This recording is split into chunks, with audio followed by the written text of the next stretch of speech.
Assalamu alaikum and welcome to our YouTube channel. कहीं ऐसा तो नहीं कि आप बहुत ज़्यादा टायर्ड रहते हो रोज़ाना और आपको ये बात समझ नहीं आ रही हो कि इतनी ज़्यादा वीकनेस और टायर्डनेस किस वजह से है। तो प्लीज़ आप चेक करें और अपने डॉक्टर से कंसल्ट करें, कहीं आपको पल्मोनरी वेल्व स्टेनोसिस तो नहीं है। क्या इससे पहले आपने पल्मोनरी वेल्व स्टेनोसिस का नाम सुना है? क्योंकि पल्मोनरी वेल्व स्टेनोसिस का मतलब ये होता है कि जो पल्मोनरी वेल्व होता है, जो कि जिसकी लोकेशन जो होती है हार्ट का जो राइट वेंट्रिकल होता है और जो है पल्मोनरी आर्टरी के बिटवीन होती है, तो उसमें ये होता है कि अगर हार्ट वेल्व बहुत ज़्यादा नैरो हो गया है और जिसकी वजह से क्या होता है कि हार्ट नैरो हो गया है और जो वेल्व के अराउंड कप्स होते हैं वेल्व के वो बहुत ज़्यादा स्टिफ हो गए हैं, तो उसकी वजह से ब्लड जो होता है प्रॉपरली फ्लो नहीं कर पा रहा होता। तो कहीं आपको पल्मोनरी वेल्व स्टेनोसिस तो नहीं है? ओके, तो आज हम बात करेंगे पल्मोनरी वेल्व स्टेनोसिस के बारे में। जिस तरह के मैंने आपको बताया है कि पल्मोनरी वेल्व स्टेनोसिस के अंदर जो पल्मोनरी वेल्व होता है जो कि लोकेट करता है between the right ventricle and जो पल्मोनरी आर्टरीज पल्मोनरी आर्टरी जो होती है उसके दरमियान, जो कि लंग्स के अंदर डीऑक्सीजनेटेड ब्लड लेके जा रही होती है, तो वो प्रॉपर ब्लड जो होता है वो जा नहीं पाता क्योंकि पल्मोनरी वेल्व जो होता है नैरो हो जाता है बहुत ज़्यादा। तो जब और उसके जो कप्स होते हैं अराउंड द वेल्व वो बहुत ज़्यादा स्टिफ और थिक हो जाते हैं। ओके, तो यूजली जो होती है आमतौर पर देखा गया है कि पल्मोनरी वेल्व डिजीज़ जो होती है वो डेवलप होती है बिफोर बर्थ, जिसको कंजेनिटल हार्ट डिजीज़ भी कहा जाता है। लेकिन कुछ कंडीशन के अंदर ये इस वजह से भी हो सकती है कि ये किसी और डिजीज़ की कॉम्प्लिकेशन के तौर पर भी सामने आती है। ओके, तो कुछ लोगों के अंदर पल्मोनरी वेल्व स्टेनोसिस इतनी ज़्यादा प्रोमिनेंट नहीं होती अर्ली एज के अंदर और कोई सिम्टम्स वगैरह बहुत ज़्यादा ना होने के बराबर होते हैं, लेकिन कुछ लोगों के अंदर जो होती है moderate to severe symptom develop हो जाते हैं और उनको प्रॉपर या तो पल्मोनरी वेल्व रिपेयर चाहिए होती है एज अ ट्रीटमेंट, या पल्मोनरी वेल्व की जो होती है उसको पल्मोनरी वेल्व को चेंज करना पड़ता है या रिप्लेस करना पड़ता है उस वेल्व को। सिम्टम्स के अंदर बात कर लें पल्मोनरी वेल्व के, तो डिपेंड करते हैं कि कितना ज़्यादा ब्लड कम जा रहा है, कितना ज़्यादा ब्लड ब्लॉक हो रहा है वहाँ पे। कुछ लोगों के अंदर जैसे मैंने कहा कि बहुत ना होने के बराबर सिम्टम होते हैं, कुछ के अंदर माइल्ड टू मॉडरेट या सीवियर सिम्टम होते हैं जिनको सर्जरी या रिप्लेसमेंट ऑफ वेल्व चाहिए होता है। ज़्यादातर जो साइन एंड सिम्टम होते हैं उसके अंदर फटीग, बहुत ज़्यादा आपको थकावट हो रही होती है और एक साउंड आ रही होती है जिसे वूशिंग साउंड कहते हैं। वूशिंग साउंड या हार्ट मरमर भी कहलाती है और उसको जो अगर आप हार्ट के उस एरिया के ऊपर आप स्टेथोस्कोप रखते हैं, जो कि लोकेशन उसकी मैंने आपको बताई है कि between the right ventricle and the pulmonary artery जो कि डीऑक्सीजनेटेड ब्लड की लंग पे जा रही होती है, उसके अंदर आपको वुशिंग साउंड मिलेगी जो कि हार्ट मरमर होती है, जो कि काफ़ी स्पेसिफिक होती है पल्मोनरी वेल्व स्टेनोसिस के अंदर। इसके साथ साथ शॉर्टनेस ऑफ ब्रेथ, स्पेशली अगर आप काम कोई कर रहे हैं तो आपको लगेगा आपको बहुत ज़्यादा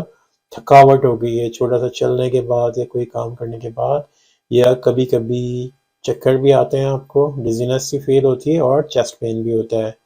तो आपको मतलब ये क्योंकि ज़्यादातर ऐसा होता है बाय बर्थ भी प्रेजेंट होती है, तो और जैसे कि किसी बच्चे में और कंजेनिटल हार्ट डिजीजेस हैं उनके अंदर उनके साथ भी ये प्रेजेंट कर सकती है। तो ज़्यादातर जो होता है, तो अगर कोई भी इस तरह के सिम्टम्स आप देख रहे हैं बच्चे में या आपके अंदर या आपके किसी और रिलेटिव के अंदर, तो आप उसको एडवाइस कर सकते हैं कि वो डॉक्टर से as soon as possible contact करें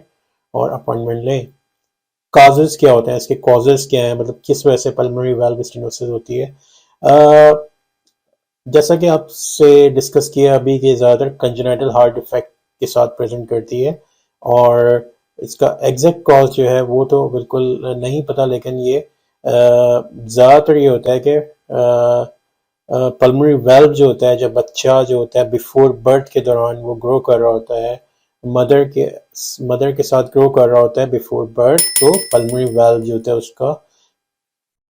प्रॉपर तौर पे बन नहीं पाता, डेवलप नहीं होता बिफोर बर्थ। तो जब बच्चा पैदा होता है तो वो प्रॉपर वाल्व उसका बनता नहीं है, तो ये इसका एक वन ऑफ द रीज़न है। पल्मोनरी वाल्व जो होता है, इसको जो होते हैं, जैसा कि आपको बताया कि फ्लैप अटैच होते हैं हर वाल्व के साथ, या कस कप्स कस भी कहते हैं, ओपन एंड क्लोज होते हैं during each heart beat, and ताकि वो उसको मेक श्योर करते हैं कि वो जो इसके साथ लीफलेट हैं या इसके कर्ब्स के हैं, वो उसको मेक श्योर करते हैं कि ब्लड राइट डायरेक्शन में फ्लो कर रहा हो। लेकिन पल्मोनरी वाल्व स्टेनोसिस के अंदर ये होता है कि वो जो कर्व्स होते हैं या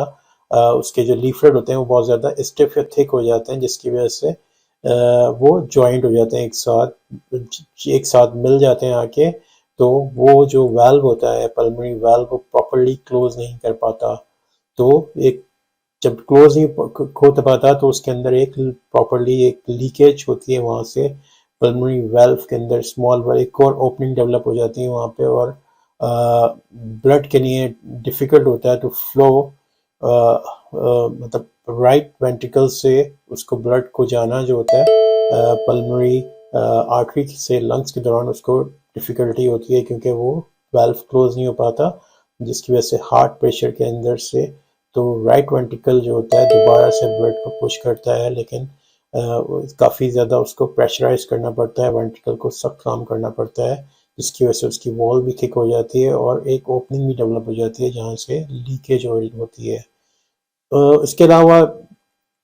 कुछ डिजीज़ हैं जिसके अंदर बहुत ज़्यादा रिस्क होता है पल्मोनरी स्टेनोसिस का, जैसे रुबेला, जर्मन मीजल्स है, रोमेटिक फीवर है, कार्सिनोइड सिंड्रोम है और न्यूनन सिंड्रोम्स है। और कॉम्प्लिकेशन के अंदर आ जाएं तो ज़्यादातर कॉम्प्लिकेशन इसकी पॉसिबल जो होती है कि इन्फेक्टिव एंडोकार्डाइटिस हो गया, इरेथमिया डेवलप करता है क्योंकि ब्लड जो होता है वो स्टेसिस होती है उसकी, तो उसकी वजह से वो स्ट्रोक और एरिथमिया डेवलप कर सकता है। हार्ट को ज़्यादा काम करना पड़ता है in order to push the blood, तो उसके अंदर मसल वॉल की थिकनेस हो जाती है और हार्ट फेलियर की तरफ जा रहा होता है। इसके अलावा इसकी कॉम्प्लिकेशन जो होती हैं प्रेगनेंसी के दौरान भी आ रही होती हैं। तो ये तो सारी बात हमने की है कि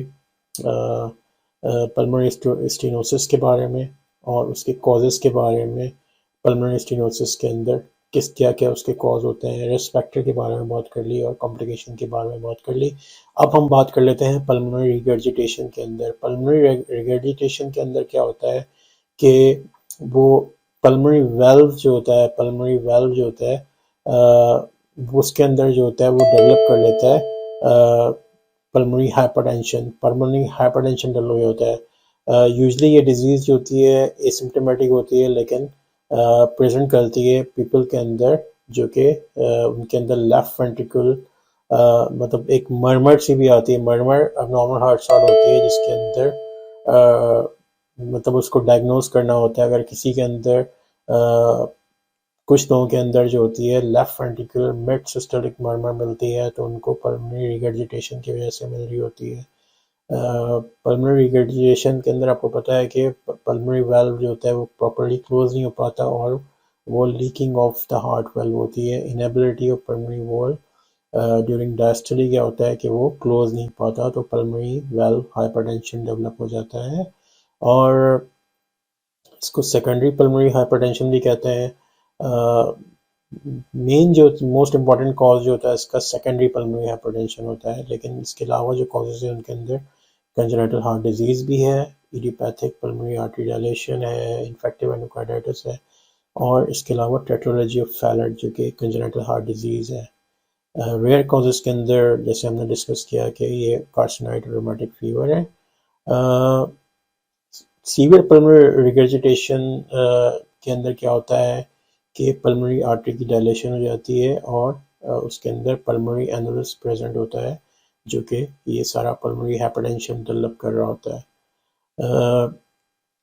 और ये जैसा कि आपको बताया हार्ट फेलियर भी कॉज कर सकता है पल्मोनरी हाइपरटेंशन की वजह से, लेकिन ये कि पल्मोनरी आर्टरी जो होती है उसकी जो होती है इनसफिशेंसी होती है अगर वो एंडोकार्डाइटिस की वजह से पल्मोनरी हाइपरटेंशन डेवलप हुआ हो। साइंस और सिम्टम्स के अंदर बात कर लें तो पल्मोनरी रिगर्जिटेशन में क्या क्या मिलते हैं, वही जो कि उसमें मिल रहे थे। मेजॉरिटी एक्सरसाइज कर रहे होते हैं तो आप बहुत ज़्यादा फटीग फील करते हैं, shortness of breath, breathing difficulty होती है, चेस्ट पेन होता है, प्रेशर होता है, टाइटनेस इन द चेस्ट होती है, स्वेलिंग होती है लेग्स और फीट के साथ, dizziness, cyanosis, blue discolouration of nails and nail lips, क्योंकि आप बहुत ज़्यादा उसको कोशिश कर रहे होते हैं ब्रीथ करने की। और इसका डायग्नोसिस भी आप इकोकार्डियोग्राम करवाते हैं तो उसके अंदर पता चलता है कि पल्मोनरी रिगर्जिटेशन है। और ये कि उसके बाद आप ईसीजी और एक्सरे भी करवाते हैं तो उसके अंदर आपको राइट वेंट्रिकल के अंदर बहुत ज़्यादा बढ़ा हुआ मिलता है साइज, और चेस्ट एक्सरे के अंदर भी इसका एविडेंस मिलता है कि पल्मोनरी हाइपरटेंशन का। ट्रीटमेंट के अंदर यूजली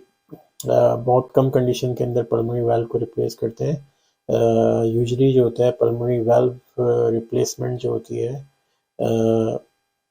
जब कब हो जाती है, जब राइट वेंट्रिकल जो होता है उसकी बहुत ज़्यादा डायलेशन हो जाए और जो होता है उसके फंक्शन जो होते हैं प्रॉपर्ली डिस्टर्ब हो जाए। पल्मोनरी हाइपरटेंशन रिलेटेड कंडीशन जो होती है, पल्मोनरी रिगर्जिटेशन इस उस खुद मतलब इस तरह से नहीं डेवलप होती कि वो सेल्फ डेवलप हो गई है, लेकिन इसके अंदर ये होता है कि उसके अंदर जो मर्मर मिलती है वो डायस्टोलिक डी क्रेसेंटो मर्मर भी मिलती है, और इसके साथ साथ जो होती है वो रेडिएट करती है टूवर्ड्स स्टर्नम की तरफ, और इससे आपको पता चलता है कि ये मर्मर जो होती है उसकी खास होती है पल्मोनरी हाइपरटेंशन और पल्मोनरी रिगर्जिटेशन के साथ साथ मिल रही होती है। तो बेसिकली ये जो होती है पल्मोनरी, हमने डिस्कस कर लिया पल्मोनरी स्टेनोसिस और पल्मोनरी रिगर्जिटेशन के बारे में, और इसके साथ साथ आपका कोई भी क्वेश्चन है इसके बारे में, पल्मोनरी स्टेनोसिस के बारे में अगर आप कोई क्वेश्चन पूछना चाहते हैं, या आपका कोई क्वेश्चन पल्मोनरी रिगर्जिटेशन के बारे में है, तो आप जो होते हैं हमको कमेंट भी कर सकते हैं, और आप डायरेक्ट ईमेल पे भी क्वेश्चन कर सकते हैं अपना। और इसके साथ साथ आप लोग जो हैं इसके अलावा कोई क्वेश्चन हो उसके बारे में भी आप कमेंट कर सकते हैं अपने और पूछ सकते हैं। तो बस आज के बारे यही था कि पल्मोनरी वाल्व रिगर्जिटेशन के बारे में था, और बेसिकली जैसा कि आप अंडरस्टैंड मतलब आपके अंदर एक अवेयरनेस डेवलप करनी थी बेसिकली, तो आप समझ सकें कि पल्मोनरी वाल्व या पल्मोनरी रिगर्जिटेशन जो होती है उसको